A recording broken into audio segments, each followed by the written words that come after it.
You're an out-of-state truck driver, taking a load of bacon through Wyoming to Salt Lake City.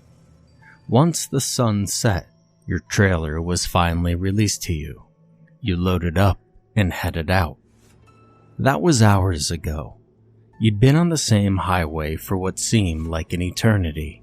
All around you stretches nothing but shallow, rolling, grassy hills, stretching away till they meet the sky. In the fields edging the highway are dozens of wind turbines, but you can't see them. It's too dark. Nothing is discernible from the blackout but a red pinpoint of light, blinking on the tip of each turbine. Stories off the ground, dozens and dozens of blinking red lights. As you make your way down the highway, the blinking lights slowly begin to sync up, something your sleepy, bored mind is interested to see. The miles fly by under your rig, and almost subconsciously, you feel yourself growing increasingly anticipatory, waiting to see all those lights brighten, then simultaneously fall dead, blanketing the landscape in a visual silence. You find yourself counting the blinks, fading in and out. 3, 4, 5, in and out. 6, 7, 8. Waiting for that last one that ends in total darkness. You're a bit more awake as more and more of the lights are fading as one. Only a few left to go to get the shared rhythm. And at last, all the lights fade as one, and for some reason, you're filled with an incomparable sense of satisfaction. A second goes by in the darkness. The only lights for miles in any direction are your rig lights, and the gauges on your dashboard reflecting off your windshield. Another second goes by, and out in the distance, something catches your eye. A pair of red lights are still on. But wait, you notice they're not blinking. And that's odd, because a second ago, darkness painted grass to sky. Odder still, they're still much lower than the other lights. And they were moving. No, that can't be right. All the lights are stationary. Nope, they are definitely moving. You're fully awake now, watching the two lights fly low to the ground, parallel to each other. Another second passes, and all the other lights in the area fade in, glowing brighter till their apex. Even at their brightest, they did not come close to illuminating the ground, so you still cannot see what is making the lights move. Your eyes are glued to them, trying to make out an ATV, dune buggy, something behind them. And slowly, you begin to drift into the opposing lane. You notice, tear your eyes away from the lights and correct your rig. At that moment, you realize that the lights, whatever the hell they are moving towards the highway. At a substantial speed, too. You've probably been watching them for 10 or 15 seconds, and they'd already have the distance between where you'd spotted them and the highway you're driving down. With how fast they are going and how fast you're going, it looks like your rig and whatever it is may collide. Unsure and protective of your truck, you slow your speed a little, not wanting to risk any damage to the truck or anything else. God forbid if that thing is an ATV, maybe with a stupid kid behind the wheel looking for some cheap thrills by joyriding on private property. Your speedometer needle drops below 60, and you notice a substantial drop in the light speed as well. You think that perhaps the driver, because you've committed yourself to the ATV idea, may have noticed you as well, and also did not desire a collision. Strange though, if that was the case, why did the driver not turn on their lights? Even the most standard of ATVs, tractors, or even dune buggies, they all have some kind of light. And on the off chance that maybe it did, and the lights were just out, why would the driver not have a flashlight, headlamp, even something reflective on? Jesus, how stupid was this kid? Driving reckless in the middle of the night on state-owned land towards a usually busy highway with no lamp, no lights, and no reflective gear. You press the gas a little more, thinking that you'll either pass them first, or you'll indeed intercept them, and you could give them a piece of your mind. While you're thinking, you notice the lights have also sped up again. That's fine. Let the little bastard meet you on the highway. You know whatever the hell he's driving has no chance against your 80,000 pound plus rig, not to mention the 4,000 plus pounds of bacon in your trailer. He's not ready, and you laugh at your quip in your head. Up ahead, you could see about where on the highway you're going to intercept the little guy. You bare your teeth in a savage grin and step on the gas. The lights accelerate as well, and you both move toward the same spot on the highway at a blinding speed. You start to grit your teeth. Each second seems to stretch into infinity, and you eagerly await the meeting. Finally, you're both near the crux, and the lights on your rig seem to reflect off something shiny, pebbly, and small. You still have your mind set on an ATV, but as you watch the lights, you fly right on by. Whatever it was seemed to have stopped short of the highway, and that thought passes through your mind, and at that exact moment, something collides with your truck trailer. The entire truck shakes, and its weight shifts to the right. You could feel your driver's side tires come up off the ground, clear back to the back of the trailer. Whatever hit you wasn't an ATV. Not to hit your trailer with what felt like dead center, hard enough to rocket off a whole side of dually tires. You mashed the brakes, downshifting furiously, trying to maintain both the road and your rate of deceleration. You could feel something in your trailer moving around. Thinking back to the Fast and Furious movies, you think that perhaps someone is interested in your load and may be trying to steal it. What anyone but a distributor would want with thousands of pounds of bacon, well, you have no idea. But being a criminal mastermind is just a hobby for you, not your job. The truck slows to a stop, and you grab your utility knife, stuff your P22 in your waistband, and pick up your shotgun as you hop down off of the truck. The trailer is being repeatedly jostled with some kind of movement inside, and when you slam your door, the shaking stops. You come out from your cab wide, looking for some kind of vehicle, but your mind loses track as you see that whatever had hit you has left a gaping black hole in the center of the trailer, and upon closer inspection, it looks less like something hit you and went through the metal trailer side, and more like something with the razor-sharp claws and jaws of life's strength ripped it open.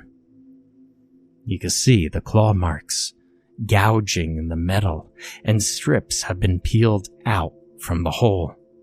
Not into it, like with an impact. You shoulder your shotgun and pump around into the chamber. You call out a warning. Whoever's in there, you better clear out quick, or you're gonna get an ass full of buckshot. Silence. You pull a mag light out from your pocket and click it on. The moment it flashes into the blackness of the hole, something shrieks out at you.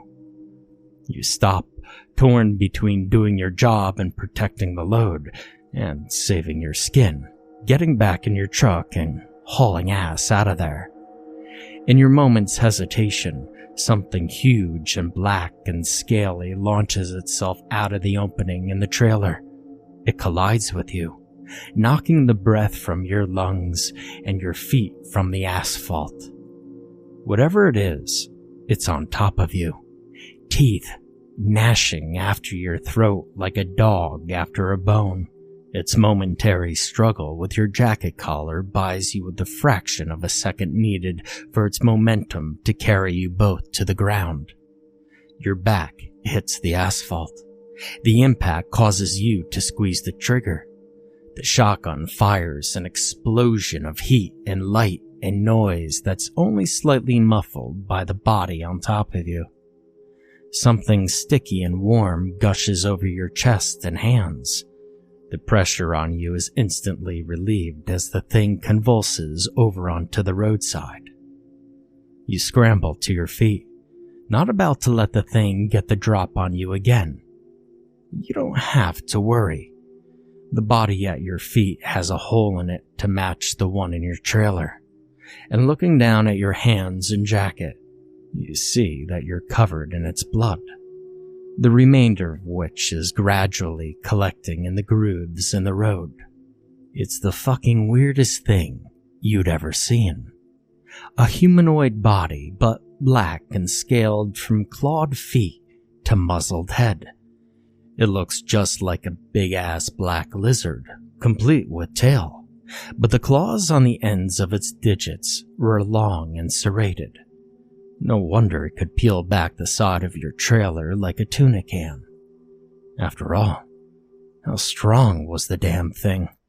How many pounds of pressure are required to peel back inches of steel like it was an orange? You stuck the shotgun down and poked at it in the muzzle. The jaws fell open, revealing rows upon rows of black, jagged teeth. There's still bits of fabric from your jacket stuck in the serrations of some of them. Your mind takes you back to the lights, flying across the field as fast as your truck down the highway. Raising the barrel of the gun to his cheek, you press down, peeling open one of its eyes. A ruby orb stares out at you, and you just stand, in shock, and almost don't register the fact that there's a light slowly coming back in its eye. Suddenly, the pinpoint of brightness comes alive and swings your way to land on you and glare menacingly. You curse and shoulder the gun again, pointing at the thing, and fire point blank into its cold crimson gaze. Its head bursts open in a splatter of blood and bone and thicker things.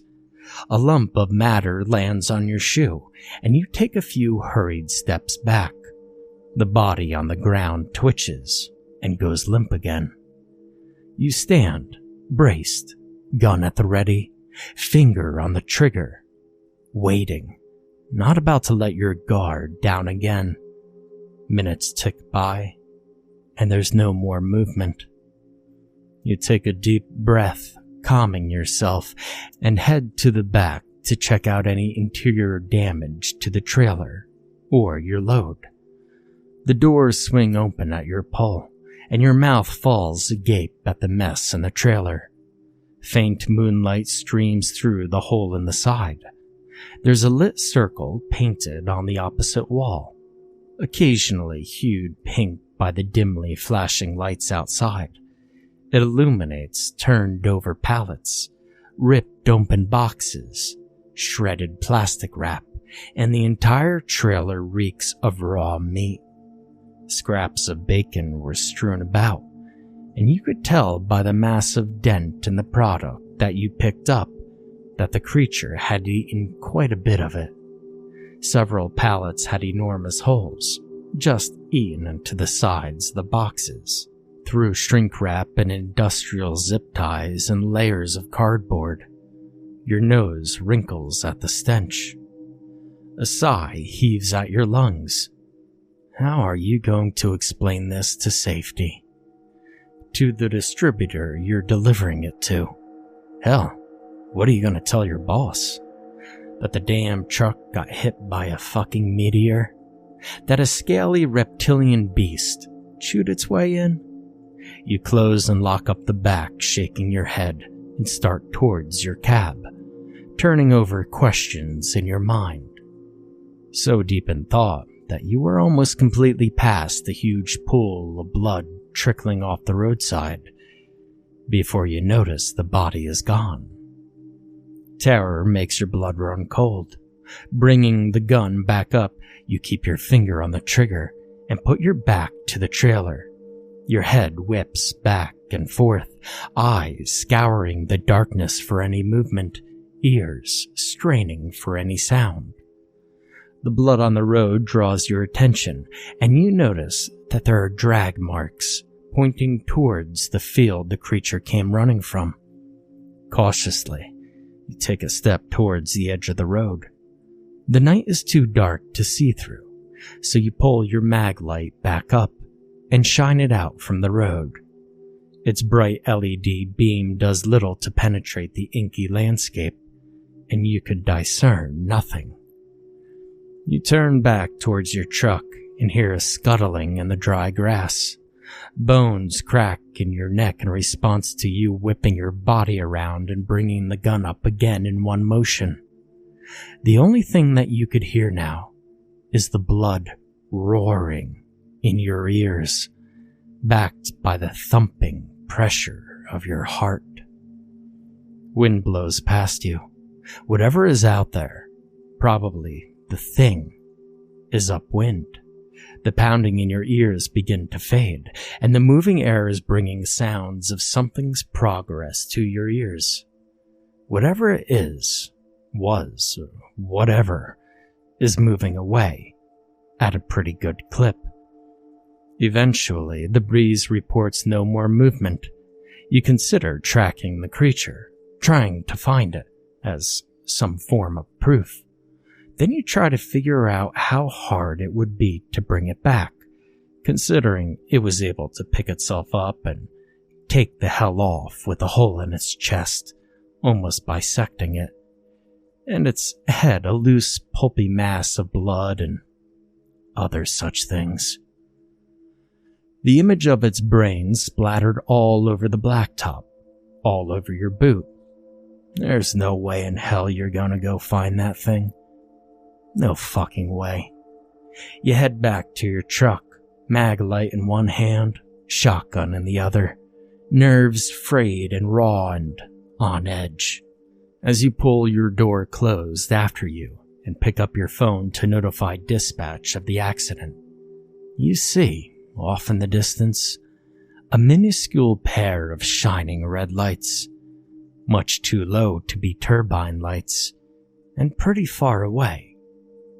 But you see them. They flash like a blink in tandem. You roll down your window, never taking your eyes off the pinpoints of light in the distance. Out of your waistband comes the P-22, and you fire off 2 rounds in the direction of the lights. They disappear. You watch for a long time, not once looking away, all throughout your call to dispatch, then 911, then safety, and finally, your boss. Minutes tick by while you tell your story over and over to each person on the phone, not breaking your gaze. The lights did not return. After explaining to everyone in the company and their mother, brother, and Uncle Bob that you had been hit in the trailer, no, you didn't know by what, no, the load wasn't okay, and no, you didn't see anything, they finally agreed to let you turn your load around and come back home. With no regard to the non-existent traffic, you make the most unprofessional, unorthodox U-turn in your semi and blast out of there like a cat from a hound pen. The turbines slowly disappear into your rearview mirror, and as soon as you cross the state line, you realize how tight your chest has been, relaxing as soon as you're back in familiar territory. Like a fist around your heart suddenly letting go. You take a deep breath and relax, knowing you will never take this highway again. And if they try to make you, well then, fuck 'em.